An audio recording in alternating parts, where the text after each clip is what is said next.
आणि आता पुढच्या अर्ध्या तासात पाहूयात महाराष्ट्रासह देशविदेशातील बातम्या वेगवान स्वरूपात स्पीड न्यूज बुलेटिनमध्ये। मुख्यमंत्री उद्धव ठाकरे यांच्या घरासमोर हनुमान चालीसेचं पठण करण्याचा निर्धार करून आलेल्या राणा दाम्पत्याची 13 दिवसांनंतर जेलमधून सुटका झाली। त्यांच्यावर दाखल करण्यात आलेल्या राजद्रोहाच्या गुन्ह्याबाबत कोर्टाने राज्य सरकारला फटकारलंय। राणा दाम्पत्याविरोधात राजद्रोहाचा गुन्हा दाखल करणं चुकीचं असल्याचं मुंबई सत्र न्यायालयानं निरीक्षण नोंदवताना म्हटलं। मुख्यमंत्री उद्धव ठाकरेंनी आज मुंबई उच्च न्यायालयाचे न्यायमूर्ती दीपांकर दत्ता यांची सदिच्छा भेट घेतली आहे। दोघांमध्ये 1.5 तास चर्चा झाल्याची माहिती मिळते। मात्र अचानकपणे मुख्यमंत्र्यांनी घेतलेल्या या भेटीमुळे अनेक तर्कवितर्क देखील लावले जात आहेत। उद्धव ठाकरे मुख्यमंत्री आहेत, त्यांना प्रत्येकाला भेटण्याचा अधिकार आहे। मुख्यमंत्री आणि न्यायमूर्ती यांची सदिच्छा भेट असावी अशी प्रतिक्रिया संजय राऊत यांनी दिली। 15 मे रोजी देवेंद्र फडणवीस मुंबईमध्ये दुसरी मोठी सभा घेणार आहेत। गोरेगावातील नेस्को सेंटरमध्ये फडणवीसांची ही भव्य सभा होणार आहे। उत्तर भारतीय मोर्चाचे अध्यक्ष संजय पांडे यांच्याकडून सभेचं आयोजन करण्यात आले। फडणवीसांच्या सभेआधी 14 मे रोजी उद्धव ठाकरे यांची सभा होणार आहे। मुंबई महापालिका वगळता राज्यातील सर्व महापालिका आणि नगरपालिकांच्या निवडणुकांमध्ये बहुसदस्यीय प्रभाग रचना पुन्हा आणण्याच्या राज्य सरकारच्या निर्णयाविरोधातील याचिका हायकोर्टानं फेटाळून लावलेली आहे। यामुळे महाविकास आघाडी सरकारला मोठा दिलासा मिळालाय। महाविकास आघाडी सरकार पडेल अशात अनेक तारखा विरोधकांकडून देण्यात आल्या, मात्र त्या फोल ठरल्याचं शिवसेनेचे खासदार संजय राऊत यांनी म्हटलंय। शिरूर लोकसभा मतदारसंघात पुढील खासदार शिवाजीराव अढळराव पाटीलच असतील असा दावा देखील राऊतांनी केला। आगामी महापालिका आणि जिल्हा परिषद निवडणुकीच्या पार्श्वभूमीवर विरोधी पक्षातील अनेक जण शिवसेनेच्या संपर्कात आहेत असा दावा राज्याचे उच्च आणि तंत्र शिक्षण मंत्री उदय सामंत यांनी केलाय। फक्त मनसेच नाही तर अनेक पक्षाचे नगरसेवक, माजी आमदार, विद्यमान आमदार शिवसेनेच्या संपर्कात असल्याचं त्यांनी म्हटलं। कल्याण डोंबिवलीमध्ये मनसेला शिवसेनेनं मोठा धक्का दिलाय। कल्याण ग्रामीण मतदारसंघातील मनसेचे माजी नगरसेवक गजानन पाटील, पूजा पाटील यांनी शिवसेनेमध्ये प्रवेश केला। स्थानिक स्वराज्य संस्थांच्या निवडणुका या ईव्हीएमवर न घेता बॅलेट पेपरवर घ्याव्यात अशी मागणी मुंबई काँग्रेसचे अध्यक्ष भाई जगताप यांनी केली आहे। तसं पत्र त्यांनी मुख्यमंत्र्यांसह 3ही पक्षांच्या प्रमुख मंत्र्यांना लिहिलंय। देशातील 19 लाख ईव्हीएम गायब असून निवडणूक आयोग ते कुठे गेले याबाबत माहिती देत नसल्याचं देखील त्यांनी म्हटलं। भाजपच्या महाराष्ट्र महिला उपाध्यक्षा चित्रा वाघ यांनी खासदार नवनीत राणा यांची लीलावती रुग्णालयात जाऊन भेट घेतली। वाघ यांनी राणा यांच्या तब्येतीची चौकशी करत घडलेल्या प्रकाराबाबत माहिती घेतली। ओबीसींचं राजकीय आरक्षण रद्द झाल्यानंतर भूमिका ठरवण्यासाठी भाजपची खलबत सुरू झाली असून भाजपच्या ओबीसी मोर्चाची उद्या बैठक पार पडणार आहे। पुढची रणनीती ठरवण्यासाठी भाजपच्या ओबीसी मोर्चाची प्रदेश कार्यकारिणीची बैठक पार पडणार असून विरोधी पक्षनेते देवेंद्र फडणवीस, प्रदेश अध्यक्ष चंद्रकांत पाटील यांच्या उपस्थितीमध्ये दादर येथे भाजपची बैठक पार पडणार आहे। ओबीसी आरक्षणाच्या निर्णयाबाबतीत सर्वोच्च न्यायालयात पुनर्विचार याचिका दाखल करण्याबाबत अद्याप काही निर्णय नसल्याचं वक्तव्य विजय वडेट्टीवार यांनी केलंय। राज्य सरकारनं केलेल्या कायद्याला स्थगिती नाही, पण निवडणूक घेण्याचा सर्वोच्च न्यायालयाचा निर्णय असल्याचं देखील ते म्हणालेत। पावसाळ्याच्या आधी महानगरपालिका निवडणुका होण्याची शक्यता दिसत नाही, पण याबाबत अंतिम निर्णय राज्य निवडणूक आयोग घेईल असं देखील ते म्हटले। शाहू महाराज अजूनही आपल्यात आहेत, त्यांना आणखी काही वर्ष मिळाले असते तर राज्याचा कायापालट झाला असता असं वक्तव्य मुख्यमंत्री उद्धव ठाकरे यांनी शाहू महाराजांच्या अभिवादनपर कार्यक्रमात केलं। उपमुख्यमंत्री अजित पवारांनी शाहू महाराजांना अभिवादन केलं। शाहूंच्या विचारांच्या आठवणीशिवाय एक दिवस जात नसल्याचं अजित पवारांनी यावेळी म्हटलं। तसंच शाहू महाराजांचा विचार जगवलेल्या कोल्हापूरकरांचे यावेळी त्यांनी आभार मानले। राज ठाकरे यांनी आतापर्यंत जी आंदोलनं केली ती राज्याच्या नुकसानीचीच असल्याची टीका अजित पवार यांनी नाव न घेता केली आहे। राज ठाकरे यांची याआधीची टोल विरोधी, फेरीवाले विरोधी, यूपी बिहार विरोधी आंदोलनं फेल केल्याचं देखील त्यांनी म्हटलं। नवाब मलिकांच्या कोठडीत वाढ करण्यात आलेली आहे। मलिकांना 20 मे पर्यंत न्यायालयीन कोठडी सुनावण्यात आली आहे। तब्येतीचं कारण देत मलिकांनी जामिनाची मागणी केली होती।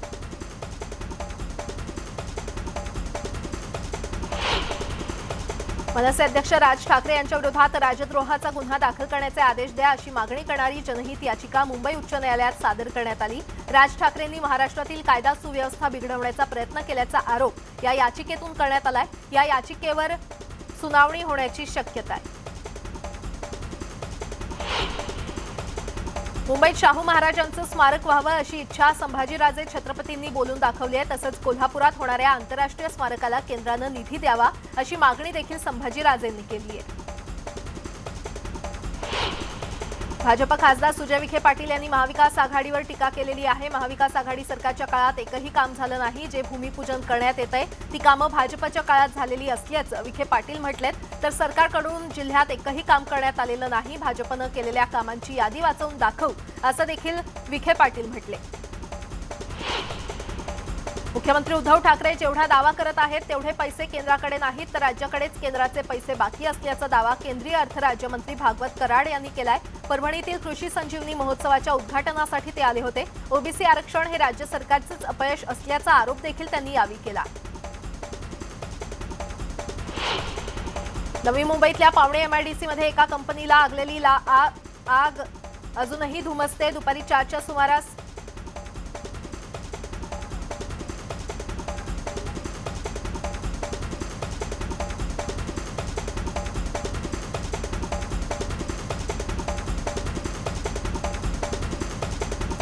लोड शेडिंग बंद करा, शेतकऱ्यांचं वीज कनेक्शन कापू नका यासह 19 मागण्यांसाठी यवतमाळच्या राळे गावात भाजपनं जनआक्रोश आंदोलन केलं। परिसरातील शेकडो नागरिक या आंदोलनात सहभागी झाले होते। यावेळी राज्य सरकार विरोधात जोरदार घोषणाबाजी करण्यात आली।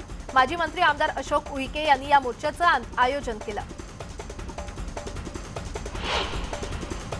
राज्य नाट्य स्पर्धेच्या उद्घाटनापूर्वी कोल्हापुरात जयप्रभा स्टुडिओ बचाव समितीकडून निदर्शनं करण्यात आली। जयप्रभा स्टुडिओ बचावसाठी केशवराव भोसले नाट्यगृहासमोर कलाकारांनी विविध कला सादर करत निदर्शनं केली। यावेळी सांस्कृतिक मंत्री अमित देशमुख, कोल्हापूरचे पालकमंत्री सतेज पाटील, ग्रामविकास मंत्री हसन मुश्रीफ उपस्थित होते।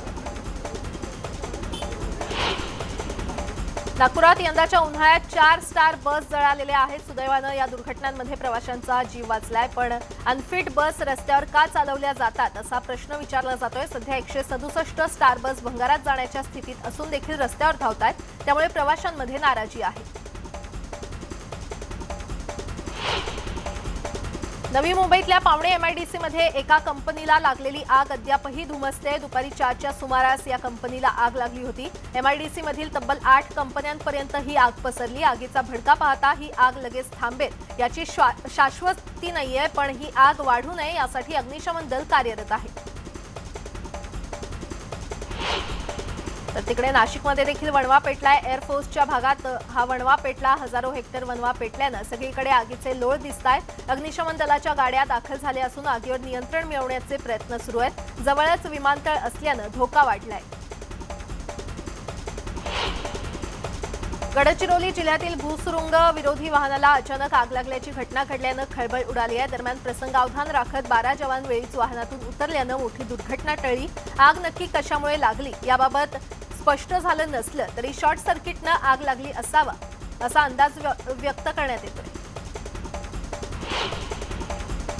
गोंदिया जिल्ह्यात पंचायत समिती सभापती आणि उपसभापती निवडणूक पार पडली। यात 8 पैकी 5 ठिकाणी भाजपचे सभापती निवडून आले। एका ठिकाणी काँग्रेस तर 2 जागांवर अपक्ष सभापती निवडून आले।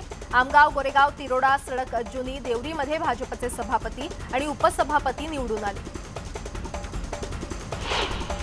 भुसावळ पोलिसांच्या वतीनं जातीय धार्मिक सलोख्याला पाठिंबा देण्यासाठी स्वाक्षरी मोहीम राबवण्यात येते। शहरातल्या बाजारपेठ पोलीस स्टेशन, महात्मा गांधी पुतळा, अष्टभुजा चौक, रजा टॉवर या ठिकाणी ही स्वाक्षरी मोहीम राबवण्यात येणार आहे। नागरिकांमध्ये सलोखा कायम राहावा तसंच कायदा आणि सुव्यवस्था अबाधित राहावी यासाठी सर्वांनी या स्वाक्षरी मोहिमेत सहभागी व्हावं असं आवाहन करण्यात आलंय।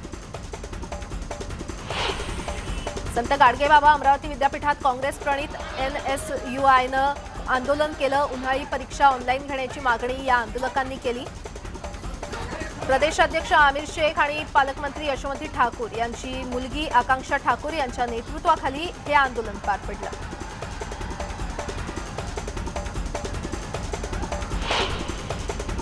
औरंगाबादमध्ये पाणी प्रश्न पेटलाय। भर उन्हाळ्यात पाण्याच्या समस्येमुळे सिडको परिसरातील नागरिक संतप्त झालेत। त्यांनी पाणी पुरवठा कार्यालयात धडक मोर्चा काढला। जोपर्यंत पाणी मिळत नाही तोपर्यंत आंदोलन सुरूच ठेवणार असल्याचा निर्धार त्यांनी केला।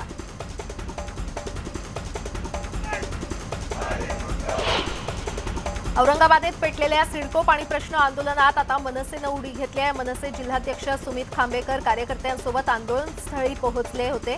पाणी प्रश्न सोडवणारच असं आश्वासन त्यांनी यावेळी आंदोलकांना दिलं। लातूर महापालिकेच्या वतीनं गेल्या 2 आठवड्यांपासून नळाद्वारे पुरवठा करण्यात आलेल्या पाण्याचा रंग काहीसा पिवळसर आला होता। त्यावरून भाजपनं आंदोलन करत पाण्याच्या बाटल्या महानगरपालिकेसमोर टाकल्या होत्या। मात्र टाकण्यात आलेल्या या बाटल्यांमध्ये पिवळा आणि लाल रंग मिसळल्याचं निदर्शनास आलंय। त्यावरून भाजपची स्टंटबाजी कुणासाठी होती असा सवाल लातूरकरांकडून उपस्थित केला जातोय।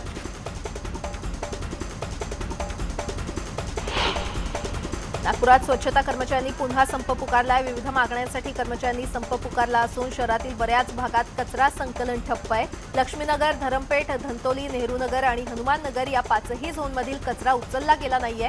एव्हीजी कंपनीतील कर्मचाऱ्यांनी काम बंद आंदोलन पुकारलं।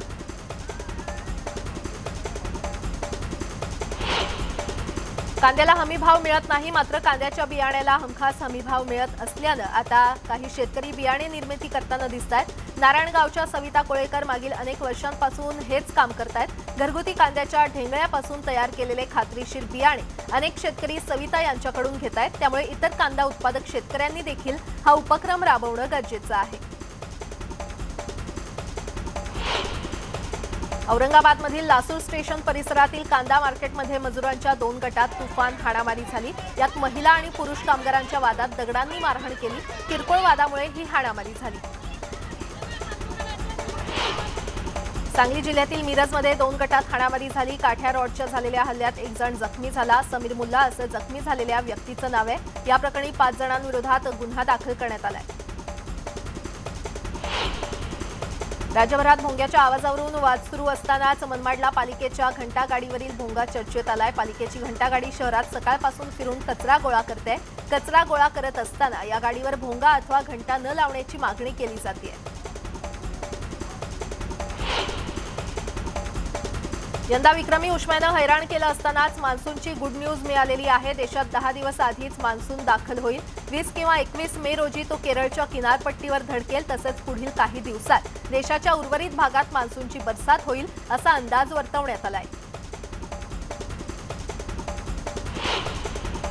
दरवर्षी पावसाळ्यात मुंबईच्या अनेक भागात पाणी साचतं। यानंतर मग नालेसफाईच्या मुद्द्यावरून सत्ताधारी आणि विरोधकांमध्ये आरोप प्रत्यारोप होतात। यंदा देखील पावसाळ्यापूर्वी पालिकेकडून नालेसफाईचं काम वेगानं सुरू आहे। यासाठी पालिकेनं 30% अधिक निधीची तरतूद देखील केली होती। 15 मे पर्यंत नालेसफाई काम पूर्ण करण्याचं उद्दिष्ट असून आतापर्यंत सरासरी 36% काम पूर्ण झाल्याचा दावा पालिकेनं केलाय। पण मुंबईच्या नाल्यांची खरंच सफाई झाली आहे का?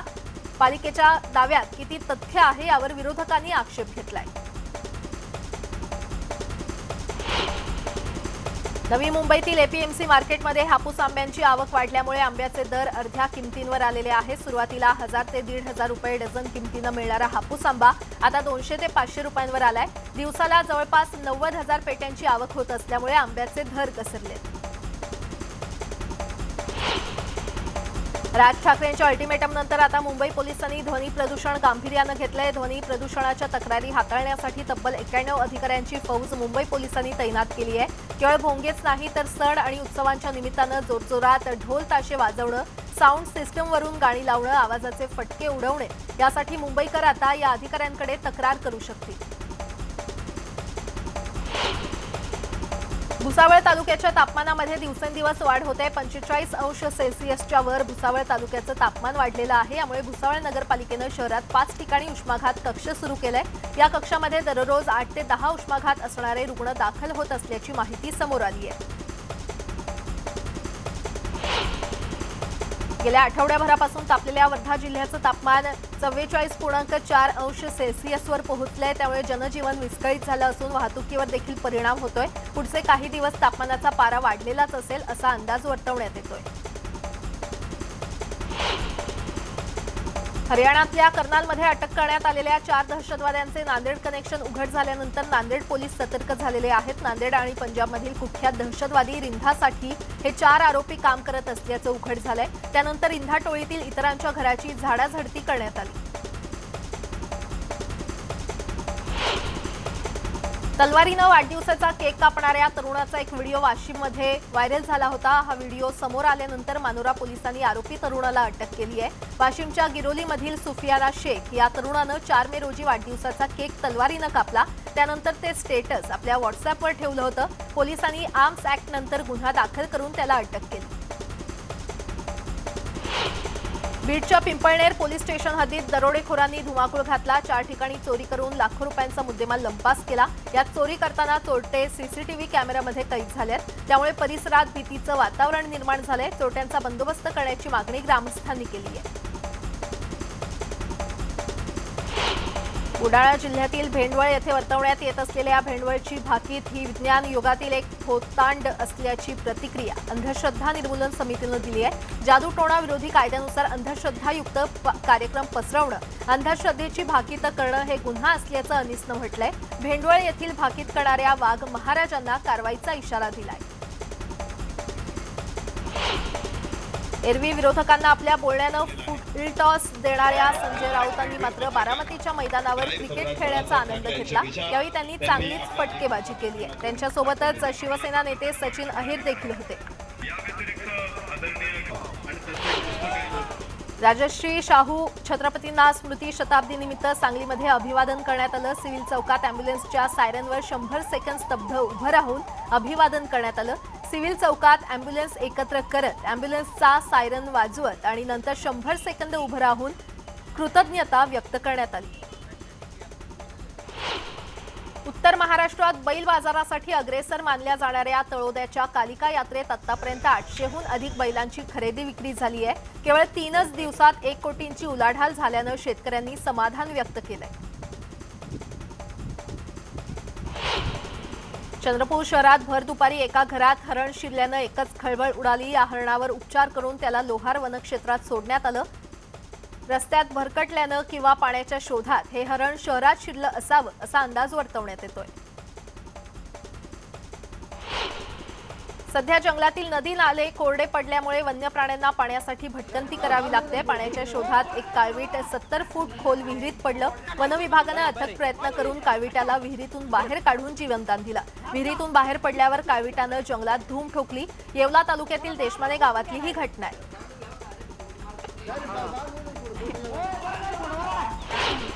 मोठी कंपनी रिलायन्स इंडस्ट्रीज लिमिटेडनं गेल्या आर्थिक वर्षाच्या चौथ्या तिमाहीचे निकाल शुक्रवारी 6 मे 2022 रोजी जाहीर केले। चौथ्या तिमाहीत कंपनीचा निव्वळ नफा 22.5% वाढून 16,203 कोटी रुपयांवर पोहोचलाय। गेल्या वर्षी याच तिमाहीत कंपनीचा निव्वळ नफा 13,227 कोटी रुपये इतका होता।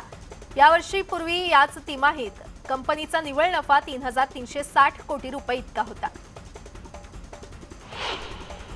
अवैध खाण प्रकरणी झारखंडमध्ये ईडीनं मोठी कारवाई सुरू केली आहे। झारखंड, राजस्थान, हरियाणासह 18 ठिकाणी ही छापेमारी करण्यात आली। या कारवाईत 17 कोटींची रोख रक्कम जप्त करण्यात आली आहे। राज्यामधील IAS अधिकारी पूजा सिंघल यांच्या निवासस्थानासह अनेक ठिकाणी ही छापेमारी करण्यात आली।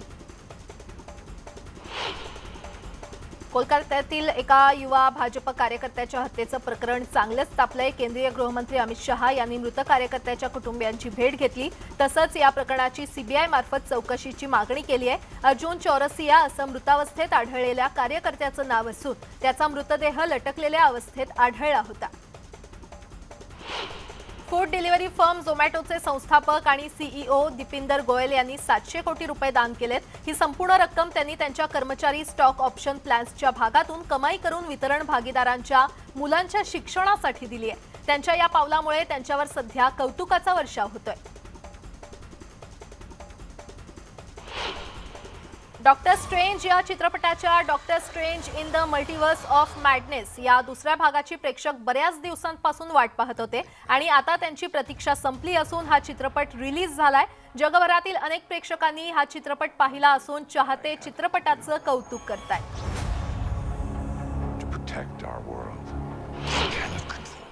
बॉलिवूड किंग शाहरुख खान यानं आपल्या मन्नत या बंगल्यावर गेट टुगेदरची पार्टी आयोजित केली होती। त्या पार्टीचे काही फोटो सोशल मीडियावर व्हायरल झाले। बॉलिवूड क्वीन कंगना रनौत हिचा धाकड हा सिनेमा बराच चर्चेत आहे। तिच्या याच चित्रपटाच्या प्रमोशनसाठी कंगना जयपूरमध्ये पोहोचली होती। त्यावेळचा एक व्हिडिओ कंगनाने आपल्या इंस्टाग्रामवर शेअर केलेला आहे। #शी इज ऑन फायर असं कॅप्शन कंगनानं या व्हिडिओला दिलंय। कान्स आंतरराष्ट्रीय चित्रपट महोत्सव हा सर्वात मोठा महोत्सव मानला जातो। याच चित्रपटात आता तब्बल 3 मराठी चित्रपटांनी बाजी मारली आहे। पोटरा, कारखानिसांची वारी आणि तिचं शहर होणं या 3 मराठी चित्रपटांची कान्स आंतरराष्ट्रीय महोत्सवात सहभागी होण्यासाठी निवड झाली आहे। राज्याचे सांस्कृतिक कार्यमंत्री अमित देशमुख यांनी याबाबत घोषणा केली। 12वे दादासाहेब फाळके आंतरराष्ट्रीय चित्रपट महोत्सवात म्हाड्यातील मनोज भांगे यांनी दिग्दर्शित केलेल्या बेलोसा या लघुपटाला सर्वोत्कृष्ट लघुपटाचा पुरस्कार मिळालाय। माढ्यासारख्या ग्रामीण भागातील महेश भांगे यांनी बेलोसाच्या माध्यमातून जगभर भारताचं नाव पोहोचवलंय। पण राशन कार्डचं तोंड बघायला मिळाला आणि आत्मसन्मान म्हणजे काय असतो काय माहिती, कचा तुकडा कमी दिला म्हणून बी।